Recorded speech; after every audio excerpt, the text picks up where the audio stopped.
Now, I've heard some people say, is this season of Daredevil as good as others are touting it to be? And honestly, yes. And it's almost scary good. Now, after Daredevil Season 1 and Jessica Jones Season 1, none of the other Netflix shows for me have been to that standard. They just set a really high standard at the beginning for all the other shows, and none of them really met that same bar. Daredevil Season 2 was fun, it was interesting, it was cool, it was different, but it didn't really have that grittiness that the first season had.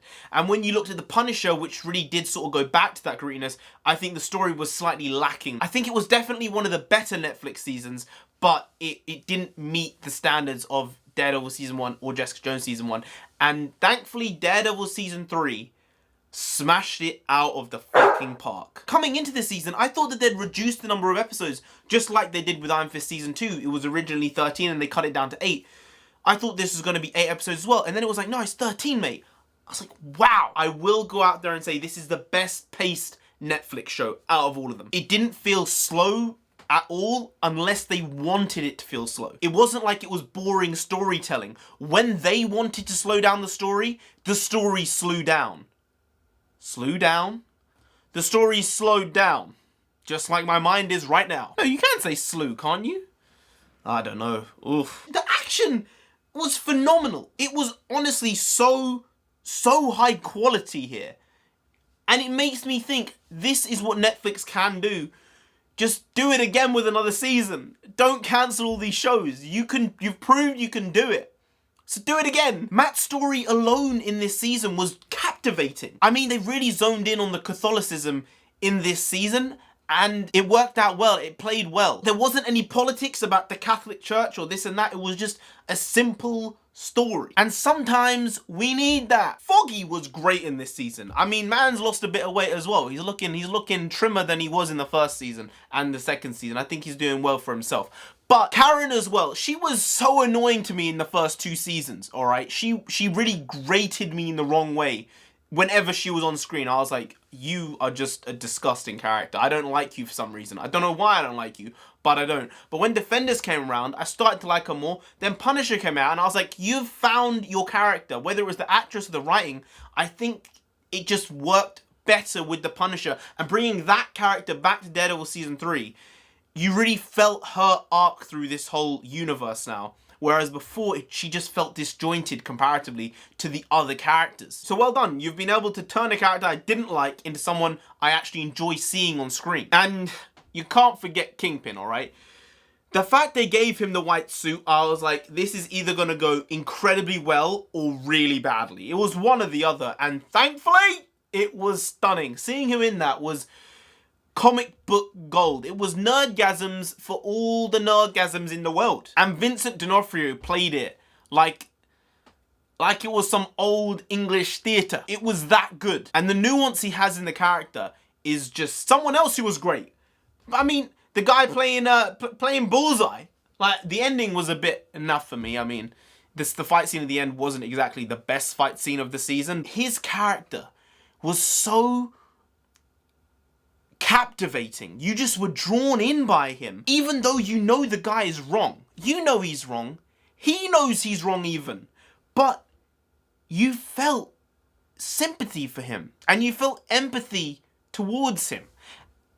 And the way they did that is just amazing. You were sort of rooting for him to be like, you're a crazy motherfucker, but you don't need to kill these people. Don't do it. Please don't do it. I mean, he does kill a lot of people in this season. Let's not get that twisted.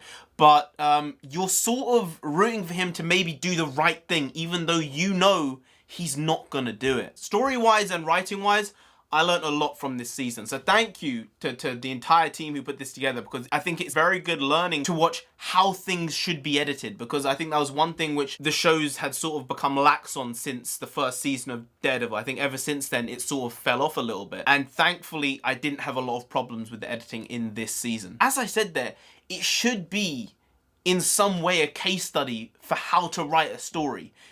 I mean, Matt's arc just comes so full circle here with the end of this season. It's almost like they're placed back at the beginning of season 1 almost. And it's that weird thing where I want to see another season of this. At the same time, I wouldn't mind if they stopped it here. I would love to see them carry on, but the way they wrapped up the show before the post-credit scene, was very, very well done. It wasn't like the Iron Fist one where you're like, well, guys, you just showed us that shit's gonna happen, and now you're just gonna be like, that's enough, we're done. Or like Luke Cage, he basically becomes a crime boss now. Oh, the story's finished now, guys. No.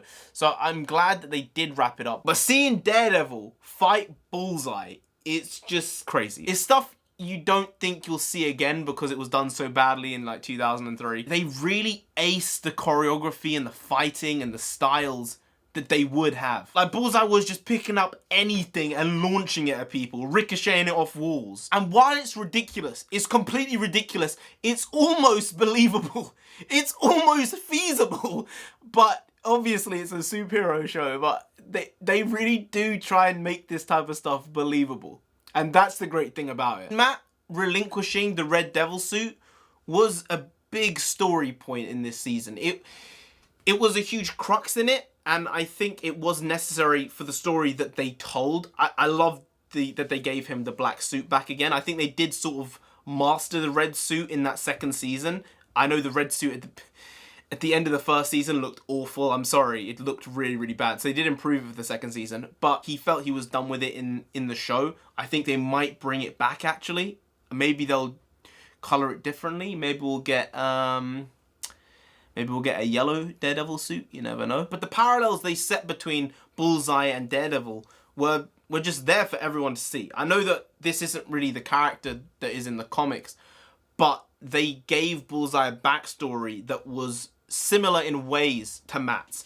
And it sort of showed you if Matt had gone down a different path, he would have turned into Bullseye. And his mental state at the beginning of the season is sort of veering him towards that path where you could say that they were mirrors of each other. But he redeems himself through the season and says, I don't want to do that fatal last move. I don't want to end someone's life. I'll be blunt. I will definitely rewatch this and not get bored by it. That's how good it is. I'll take different elements from it the next time I watch it. We had another prison fight scene as well. I mean, you think the Punisher one's good, and the Punisher one may be still better. I mean, this one was probably more technical, actually. And then they bang out the thing they did here, and it's almost unbelievable. Like, you can't make this stuff up, how far they went here. The only problem with TV, obviously, is you have to have watched the other seasons to understand this. But hey, that's how television works, isn't it? It's not a film. It's probably the best TV I've watched this year. I've really sort of gone off TV just because the writing for the majority of shows is really bad. But this was just the opposite of that. It was good. I don't know what else to say. There were themes in this which were not exactly child friendly, whether they were ideas or thoughts or whether they were physically like death. So I would say if you're under like 15, 15, don't watch this. Nah, 14. If you're 15, you can watch this probably. But it's a lot of gore. Kids nowadays, they'll watch stuff that's like 18, 21. There's stuff I don't watch that probably 10-year-olds have watched. I don't like that blood and gore. So I said in my Venom review that I wouldn't be rating films anymore. Thankfully, this isn't a film. Yep, I copped out. I found a way around it. The only reason why is because this was so good that I'm just gonna give this a 10.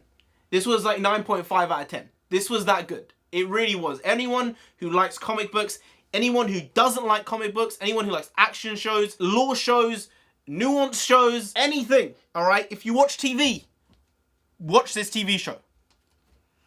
My God, I should be their marketing team. I should do it. Anyway, guys, if you did enjoy this video, please do like, share, comment, and subscribe to the channel down there. If you didn't, then Bullseye himself is gonna come after you, and you don't want that. You really don't. So just subscribe anyway to avoid that. I've been Orange Comic. You've been great. And I'll see you next time. Skadoosh.